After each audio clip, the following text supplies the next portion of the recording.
নমস্কার, the Bong ভয়েসে আপনাদের সঙ্গে রয়েছে আমি দেবযানী। আমার সঙ্গে রয়েছেন ঐরিপা। এই মুহূর্তে আমরা আপনাদেরকে একটা খুব ভালো সুখবর জানাতে আপনাদের সামনে এসেছি। সেই খবরটি অবশ্যই গোটা রাজ্যবাসীর জন্য এবং বিশেষত পরিযায়ী শ্রমিকদের পরিবারের জন্য। কারণ ঘরের শ্রমিককে ঘরে কাজ দেওয়ার চিন্তা ভাবনা বাস্তবায়িত করতে চলেছে রাজ্য সরকার। হ্যাঁ, এমন একটি উদ্যোগ গ্রহণ করা হয়েছে।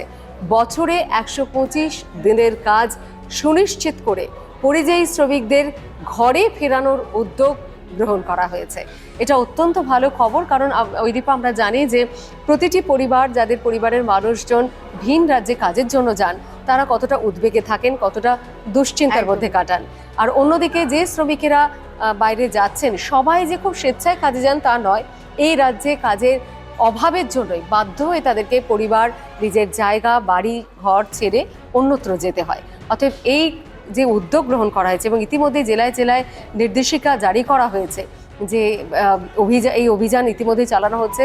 জিআরজিসি কার্ড অর্থাৎ গ্রামীণ রোজগার গ্যারান্টি কার্ড, এই কার্ড প্রতিটি পরিযায়ী শ্রমিকের পরিবারের কাছে বা পরিবারের হাতে তুলে দেওয়া হবে, তাদের পরিবারের কাছে পৌঁছে দেওয়া হবে। এই উদ্যোগের জন্য ইতিমধ্যেই কিন্তু নবান্ন থেকে নির্দেশিকা জারি করা হয়েছে যাতে সঠিকভাবে এই কার্ড বন্টন করা হয়। ঐরিপা, তুমি তো জেলার দিকে বিশেষ নজর থাকে ঐরিপার, এবং জেলার প্রচুর খবর তোমার কাছে আসে। এই সংক্রান্ত কি কি তথ্য তোমার কাছে রয়েছে? দেখো, আমি জেলার বেশ কয়েকটা জায়গাতে পরিসংখ্যান করিয়েছিলাম। আমি এখানে একটা সার্ভে রিপোর্ট বলতে পারো, আমি চার্ট দেখাচ্ছি আপনাদেরকে যে বেশ কয়েকটি জেলা, এখানে 22টা জেলার একটা পরিসংখ্যান তথ্য আছে যে এখানে এই জেলাগুলোর মানুষদের মধ্যে, সাধারণ মানুষের মধ্যে কারা কারা ভিন রাজ্যে তাদের এই পরিযায়ী শ্রমিকের যে জীবিকা তারা নির্বাহ করে। আমি প্রথমে তুমি বলছো যে পশ্চিমবঙ্গ জেলার যে জনসংখ্যা, তার নিরিখে প্রতিটি জেলা থেকে যেমন সাপোজ মুর্শিদাবাদে কতজন পরিযায়ী শ্রমিক বাইরে রয়েছে, নাকি কতজন পরিযায়ী শ্রমিক, টোটাল সংখ্যাটা মোটামুটি একটা আনুমানিক হিসেব বের করেছি একটা। আমি প্রথমে দেখো মুর্শিদাবাদের আয়তন অনুযায়ী এবং জনসংখ্যা অনুযায়ী আমরা দেখেছিলাম যে ওখানে প্রায় 3,86,191। এটা কিন্তু আনুমানিক, এটা সেইভাবে কিন্তু আমি বলছি না আপনাদেরকে, একটা আনুমানিক হিসাব আমি বার করেছি পরিযায়ী শ্রমিকের। একদম তার বিশাল সংখ্যাটা কিন্তু খুব বড়, 3,86,100, প্রায় 4 লাখ, প্রায় 4 লাখ। তারপরে মালদা থেকে প্রায় 2,86,329 জন, এটাও বলতে পারে 3 লাখ, অলমোস্ট। তো পশ্চিম মেদিনীপুর থেকে 1,68,570 জন। তারপরে নদিয়ার দিকে তাকালে আমরা যদি দেখতে পাই, খবরটা হচ্ছে যে প্রায় 1,61,908 জন। পূর্ব মেদিনীপুর থেকে 1,57,376 জন। তুমি দক্ষিণ 24 পরগনাটা একবার দেখো যে 1,50,987। এই জেলাটা কিন্তু সেন্সিটিভ একটা জেলা। এটা মুর্শিদাবাদ বলতে পারি, বেশ কয়েকটা। দেখো এখানে আমরা যে চারটা মুর্শিদাবাদে জল করছে, যেখানে প্রায় 4 লাখের কাছে। 4 লাখ। তারপরে ধরো একটু কমে আসছে যদি বলি, ধরো উত্তর দিনাজপুর পর্যন্ত কিন্তু 1,20,160 জন পরিযায়ী শ্রমিক যারা রয়েছেন, যারা পরিযায়ী শ্রমিকের কাজ করছেন। কিন্তু এরপর পূর্ব বর্ধমান 1,12,452, বীরভূম 95,000, বীরভূম থেকে লাখের নিচে আসছে।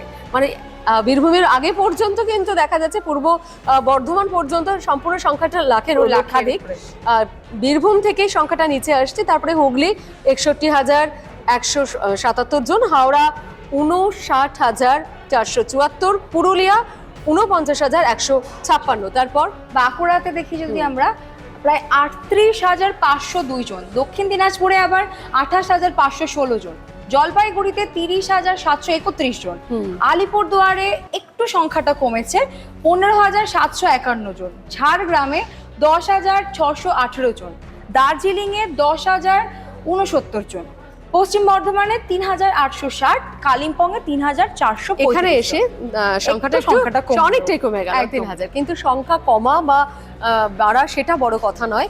বিশেষত যেদিকে আমাদের আজকে এখানে দাঁড়ানোর প্রধান উদ্দেশ্য হচ্ছে এই যে উদ্যোগ, তার পেছনে তো তাহলে এতদিন ধরে যে বাংলার স্বপ্ন দেখেছে যে বাংলায় শিল্প আসবে, ঘরে মানুষ ঘরেই কাজ করবেন, মানে ঘরের আশপাশেই কাজ করবেন, তাকে বাইরে যেতে হবে না। তার জন্য প্রথমত হচ্ছে যে শিল্প আসা এবং কর্মক্ষেত্র তৈরি হওয়া।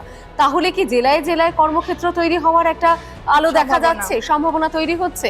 আর শিল্প কি তাহলে আসছে? নইলে এই পরিযায়ী শ্রমিকদের কিভাবে তারা আটকাবেন? একদমই তাই। অর্থ রোজগারের একটা রাস্তা যদি তৈরি করতে হয়, সেক্ষেত্রে প্রধান পথ এবং প্রধান আশার আলো তো অবশ্যই কারখানা, শিল্প, কর্মক্ষেত্র, তাই না? সবকিছু। তো সেক্ষেত্রে জেলায় জেলায় সেটা হওয়ার একদম। সম্ভাবনা তৈরি হচ্ছে। দেখো ইতিমধ্যেই তো আমরা অর্থমন্ত্রী বা শিল্পমন্ত্রী থেকে আমরা বেশ কয়েকটা ডেটা পেয়েছি এবং তারা বারবার বলেছেন যে এবার আমাদের বাংলাতে শিল্পের যে জোয়ার আসবে, সেটা জ্বলে উঠবে, প্রদীপ জ্বলে উঠবে, জোয়ার আসবে, আমরা দেখতে পেয়েছি।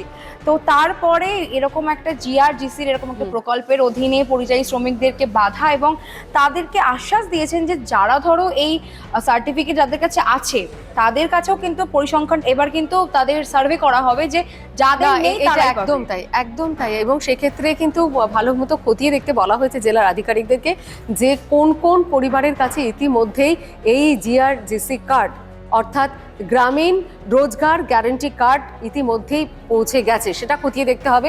সেই তালিকা একদিকে তৈরি এবং কারা কারা বা কোন কোন পরিযায়ী শ্রমিকের পরিবার এখনো পর্যন্ত এই কার্ড হাতে পাননি সেই তালিকাও তৈরি করতে বলা হয়েছে। অর্থাৎ স্বচ্ছতা মাস্ট, মানে দুর্নীতি দুর্নীতি, রুখতে কিন্তু। মানে কারচুপি যাতে না হয়, জিরো টলারেন্স। না এটা বলা হচ্ছে এবং তার কারণেই একটা কোনো ভাবে যে নির্দেশিকা তাতে কিন্তু যথেষ্ট নজরদারিও রয়েছে, তাই না?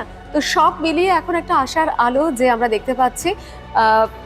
যেটা সব থেকে বড় কথা সেটা হচ্ছে অর্থনীতি কতখানি চাঙ্গা হতে চলেছে এই সরকারের আমলে। আগামী দিনে আমাদের বাংলার অর্থনীতি কতটা উজ্জীবিত হবে, কতটা চাঙ্গা হবে।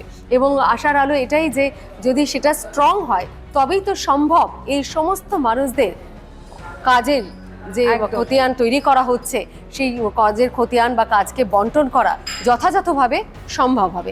আদারওয়াইজ সেটা সম্ভব নয়। দেখো এই পরিযায়ী শ্রমিকদেরকে নিজেদের ঘরে রাখার কিন্তু আরেকটি মূল কারণ সরকারের আমরা দেখতে পাচ্ছি যে গ্রামীণ উন্নতি, গ্রামীণ যে অর্থনৈতিক উন্নতি তা কিন্তু আরো চাঙ্গা করার জন্য। তুমি যেমন বললে যে বাংলার উন্নতি, বাংলা সামগ্রিকভাবে তো এই রাজ্যের উন্নতি না, আর্থিক দিক থেকে পিছিয়ে পড়া গ্রাম পশ্চিমবঙ্গে নিয়ে ধরো পুরো রাজ্য তৈরি, গ্রাম শহর পুরোটা নিয়ে জেলা তৈরি। জেলার যদি উন্নতি হয় তবে রাজ্য। দেখো প্রতিবারই ভোটের আগে আমরা দেখি যে শিরোনামে থাকে পরিযায়ী শ্রমিকরা, তাদেরকে কেন্দ্র করেই প্রচুর ইস্যু আসে সামনে, প্রচুর শোরগোল হয়, বহু মঞ্চে বহু প্রতিশ্রুতি আমরা শুনেছি। এবার দেখার এই সরকারের আমলে মাত্র 3 মাসের মধ্যেই তারা যে উদ্যোগ গ্রহণ করেছেন যে পরিযায়ী শ্রমিকদেরকে আর ভিন রাজ্যে যেতে হবে না, ঘরেই তারা কাজ পাবেন। প্রতিবারই ভোটের রাজনীতি যখন হয় পরিযায়ী শ্রমিকরা থাকেন অন্যতম গুটি, আর এবারও তার অন্যতা হয়নি ভোটের আগে। কিন্তু নতুন সরকার আসার পর, বিজেপি সরকার গঠনের পর কিন্তু যে 3 মাসের মধ্যেই যে উদ্যোগ গ্রহণ করেছে সেই উদ্যোগকে অবশ্যই সাধুবাদ জানাতে হবে। তবে এই উদ্যোগ কতখানি বাস্তবায়িত হচ্ছে, অর্থনীতি আদৌ চাঙ্গা হচ্ছে কিনা সেদিকে নজর ঐরিপা আমাদের অবশ্যই থাকবে। আর অন্যান্য খবর জানতে তুমি বলো। একদম সবসময় সমস্ত খবর জানতে নজর রাখবেন দ্য বং ভয়েসে।